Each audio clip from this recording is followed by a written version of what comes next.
রাসূলের ইজ্জতের পাহারাদার, আপনার রিসালাতের পাহারাদারি করবে, আপনার খাতমে নবুয়তের পাহারাদারি করবে। আল্লাহর নবী বলেছেন, আমি শেষ নবী, আমার পরে আর কোনো নবী দুনিয়ায় আসবে না।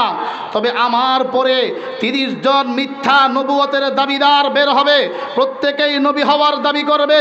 রাসূল বলেন তারা মিথ্যাবাদী, তারা দাজ্জাল, তারা মিথ্যাবাদী, তারা দাজ্জাল, একজনও নবী নয়, সবাই মিথ্যুক। ঠিক তেমনিভাবে সেই ধারাবাহিকতার মধ্য থেকে বহু সংগ্রাম হয়েছে, বহু মিথ্যা নবুয়তের দাবিদারের মোকাবেলা করা হয়েছে।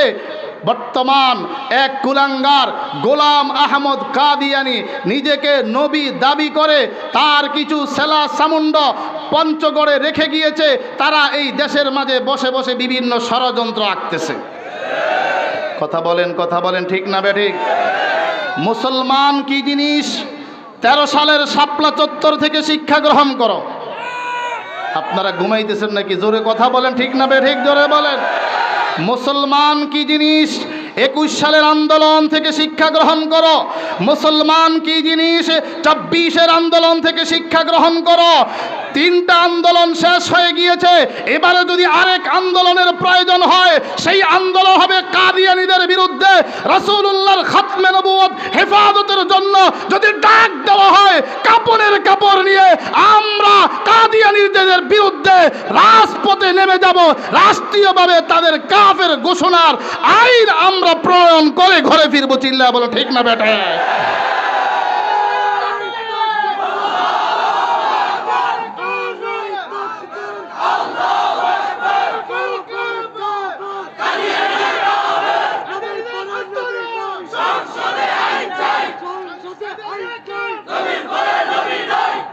কিছু বিষয় আমাদের মুখস্থ রাখা দরকার।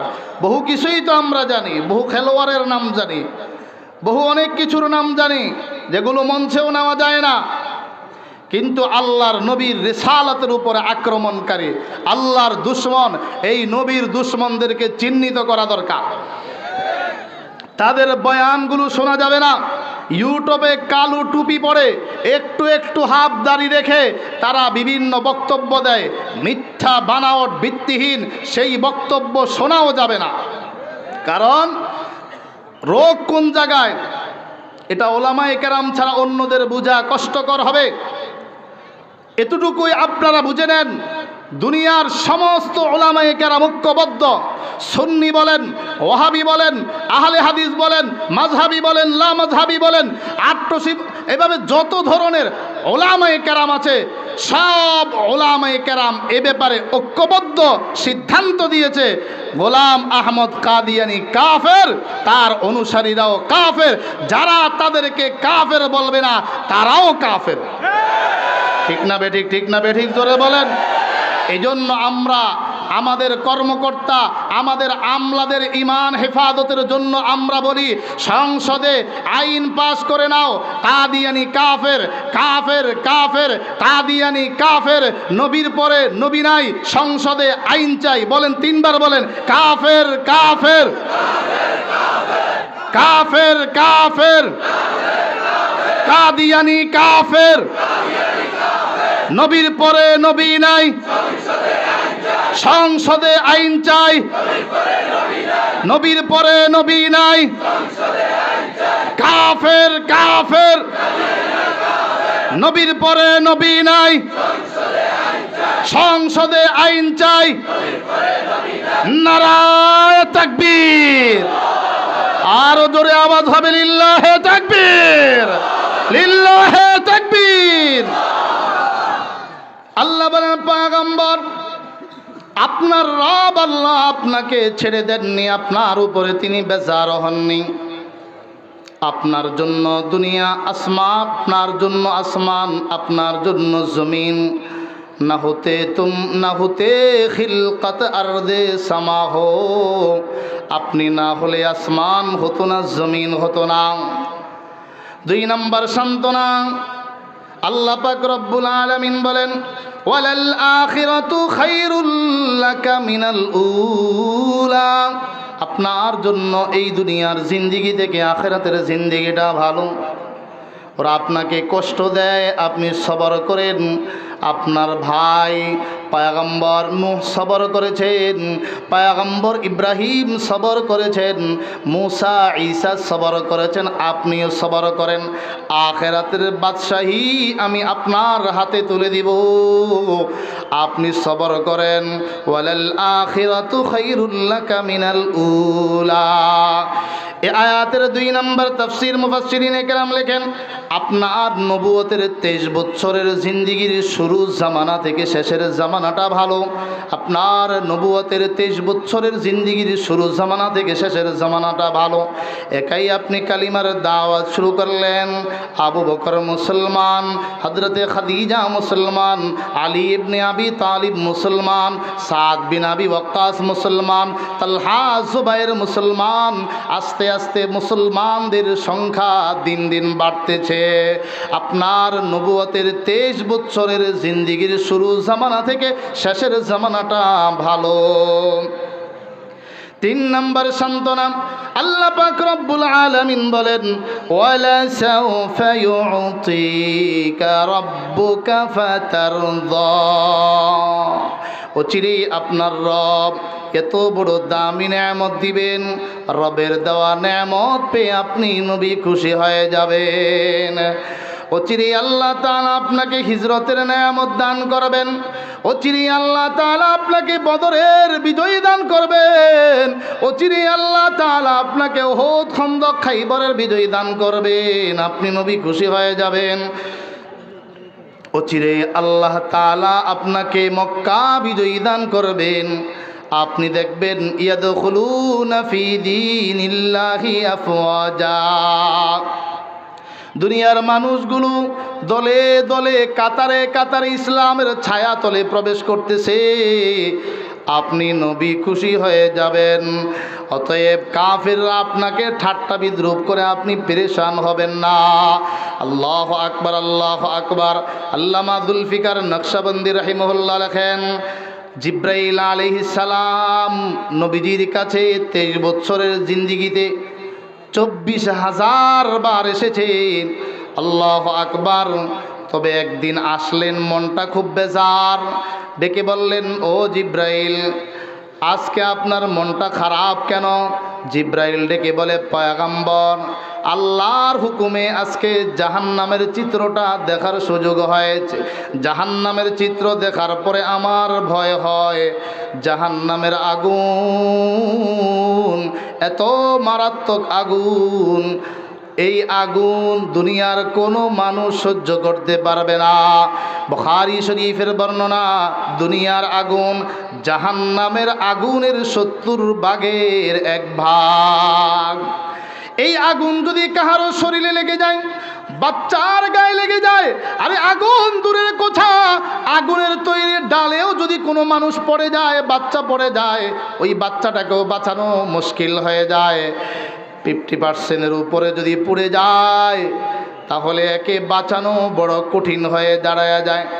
আল্লাহু আকবার। তাইলে গরম ডাউল, গরম পানি যদি এমন হয় অবস্থা, আগুনের অবস্থা হবে কেমন? আল্লাহু আকবার। আল্লাহ পাক রব্বুল আলামিনের পয়গম্বর বলেন, এই দুনিয়ার আগুন থেকে 70 গুণ বেশি জাহান্নামের আগুনের পাওয়ার। আল্লাহ পাক রব্বুল আলামিন ফেরেশতাদেরকে হুকুম করলেন, বেঈমান, নাফরমান, হারামখোর, সুদখোর, গাঞ্জাখোর, মদখোর, বেঈমান নাফরমানগুলোকে যে আগুন দ্বারা আমি শাস্তি দেব, ওই আগুনটাকে 1000 বছর পর্যন্ত জ্বালাও।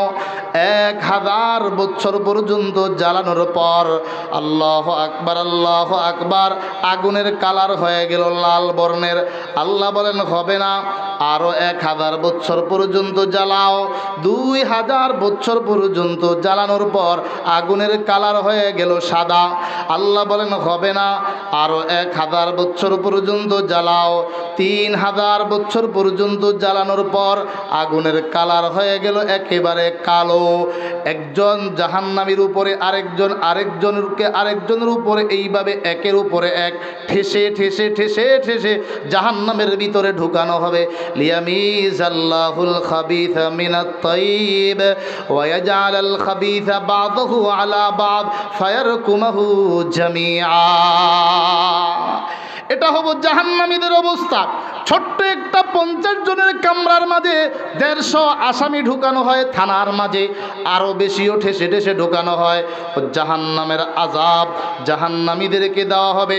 আগুনের কালার হবে কালো, কেউ কাউকে চিনবে না, শুধুই কান্নার আওয়াজ, মরণও আর হবে না। লা ইয়ামুতু ফিহা ওয়ালা ইয়াহইয়া, একেবারে জীবিত থাকবে না, মরেও যাবে না। লা তুবকি ওয়ালা তাদার, বাকিও রাখবে না, ছেড়েও দিবে না। শুধুই আযাব, শুধুই আযাব, শুধুই শাস্তি, শুধুই শাস্তি। আল্লাহ পাক রব্বুল আলামিনের পয়গম্বর বলেন, জিব্রাইল বলো আর জাহান্নাম কেমন দেখলা? আল্লাহু আকবার বলে, জাহান্নামের আগুন অনেক মারাত্মক। আল্লাহর নবী নিজেই বলেন, মুসলিম শরীফ প্রথম খণ্ডে হাদিস নকল করা হয়, জাহান্নামের আগুন জাহান্নামের ভিতরে রাখার পরে ওই জাহান্নাম আল্লাহর কাছে অভিযোগ করে বলে, মালিক কেমন আগুন তুমি আমার ভিতরে ঢুকাইলা? আকালা বাদি বাদা, আমার এক অঙ্গ আরেক অঙ্গকে খেয়ে ফেলতেছে, আমার সহ্য হয় না। এমন আগুন জাহান্নামের আগুন। আল্লাহর কোরআনে আছে, ওই আগুন থেকে বাঁচো, নিজেকে বাঁচাও, তোমার পরিবারকে বাঁচাও। কু আনফুসাকুম ওয়া আহলিকুম নারা, নিজেকে জাহান্নাম থেকে বাঁচাও, তোমার পরিবারকে জাহান্নাম থেকে বাঁচাও। কিভাবে বাঁচবো? এই ফর্মুলা ইসলামী মহাসম্মেলনে মেসেজটুকু দেওয়া হয়। কিভাবে বাঁচবো জাহান্নাম থেকে, মসজিদের মিম্বর থেকে ওই মেসেজটুকু আমাদের কানে দেওয়া হয়। ওয়াজ মাহফিল থেকে, তাফসির মাহফিল থেকে আমাদের কানে মেসেজগুলো দেওয়া হয়। আল্লাহু আকবার, আল্লাহু আকবার। আল্লাহ পাকের নবী বলেন, ও জিব্রাইল আর কেমন দেখলা? বলে, আল্লাহ তাআলা জাহান্নামটাকে 7টা স্তরে বিভক্ত করেছেন। 7ম স্তরে মুনাফিকদের শাস্তির ব্যবস্থা, 6ষ্ঠ স্তরে মুশরিকদের শাস্তির ব্যবস্থা, 5ম স্তরে অগ্নি পূজারীদের শাস্তির ব্যবস্থা, 4র্থ স্তরে তারকা পূজারীদের শাস্তির ব্যবস্থা, 3য় স্তরে ইহুদিদের শাস্তির ব্যবস্থা, 2য় স্তরে খ্রিস্টানদের শাস্তির ব্যবস্থা। এতটুকু বিবরণ দিয়ে জিব্রাইল নীরব। আল্লাহর নবী বলেন, জিব্রাইল বলো জাহান্নামের প্রথম তবকায় কাদেরকে শাস্তি দেওয়া হবে? জিব্রাইল ডেকে বলে, আপনার গুনাহগার উম্মতগুলোকে জাহান্নামের প্রথম তবকায় শাস্তি দেওয়া হবে। এই মেসেজটুকু শোনার পরে আল্লাহর নবী চোখের পানি ছেড়ে কান্না শুরু করলেন। জিব্রাইল বিদায় নিয়ে চলে যায়। আল্লাহর নবী সিজদায় পড়ে গেলেন, কাঁদতেছেন। নামাজের সময় নামাজে গিয়ে, মসজিদে গিয়ে নামাজ আদায় করেন, আবার নামাজ শেষ ঘরের ভিতরে কামরার ভিতরে ঢুকে দরজা বন্ধ করে কান্নাকাটি করেন। নামাজের সিজদার হালতে পড়ে উম্মতের জন্য যখন নবীজি কাঁদেন, আল্লাহ আমার উম্মতগুলোকে জাহান্নামের আগুন থেকে বাঁচাও, আমার উম্মতগুলোকে জাহান্নামের আগুন থেকে বাঁচাও, আমার উম্মতগুলোকে জাহান্নামের আগুন থেকে বাঁচাও। আল্লাহ পাক রব্বুল আলামিন জিব্রাইলকে পাঠা দেও, জিব্রাইল আমার বন্ধুর কাছে গিয়ে সুসংবাদটা শোনা দাও। উম্মতের ব্যাপারে কাল কিয়ামতের ময়দানে আমি আমার বন্ধুকে খুশি করে দিব। সুবহানাল্লাহ। আমার বন্ধু উম্মতের জন্য সুপারিশ করবে, সুপারিশ করে করে গুনাহগারগুলোকে জান্নাতে পাঠায় দিতে পারবে। আল্লাহর নবী সেজদা থেকে মাথা উঠাইয়া, আল্লাহর নবী সিজদা থেকে মাথা উঠাইয়া সাহাবায়ে কেরামদেরকে বলেন, আমার আল্লাহ কোরআনের আয়াত নাজিল করে আমাকে সুসংবাদ দিয়েছেন, ওয়ালা সাওফা ইউতিকা রাব্বুকা ফাতারদা, অচিরেই আপনার রব আল্লাহ আপনাকে এত বড় দামি নেয়ামত দিবেন, রবের দেওয়া নেয়ামত পেয়ে আপনি নবী খুশি হয়ে যাবেন। আপনি উম্মতের জন্য সুপারিশ করবেন, সুপারিশ করে গুনাহগার উম্মত আমলগুলোর জন্য সুপারিশ করে করে আপনি তাদেরকে জান্নাতে পৌঁছায় দিতে পারবেন। আল্লাহু আকবার। আল্লাহ আমাকে সুসংবাদ দিয়েছেন, ও আমার সাহাবীরা শুনে রাখো, ইযান লা আরদা ওয়া ওয়াহিদুম মিন উম্মতি ফিন্নার। আয়াতের পরে তাফসীরে জালালাইন শরীফে নবীজির এই কথাটুকু তুলে ধরা হয়েছে। আল্লাহর নবী বলেন, ইযান লা আরদা ওয়া ওয়াহিদুম মিন উম্মতি ফিন্নার।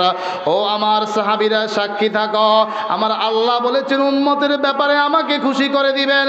সাক্ষী থাকো কিয়ামতের ময়দানে আমার একটা উম্মত যদি জাহান্নামে থাকে, আমি নবী কশিন কালেও খুশি হব না। আল্লাহু আকবার। জোরে আওয়াজ করে বলেন আল্লাহু আকবার। আল্লাহু আকবারের সাথেও কি দুশ্মনী আছে? আমাদের কাছে তো অস্ত্র নাই, আমাদের কাছে তো গোলা বারুদ নাই, আমাদের কাছে তো টিয়ার শেল নাই, আমাদের কাছে আছে আল্লাহু আকবার। তাও বুঝে না। জোরে বলেন আল্লাহু আকবার।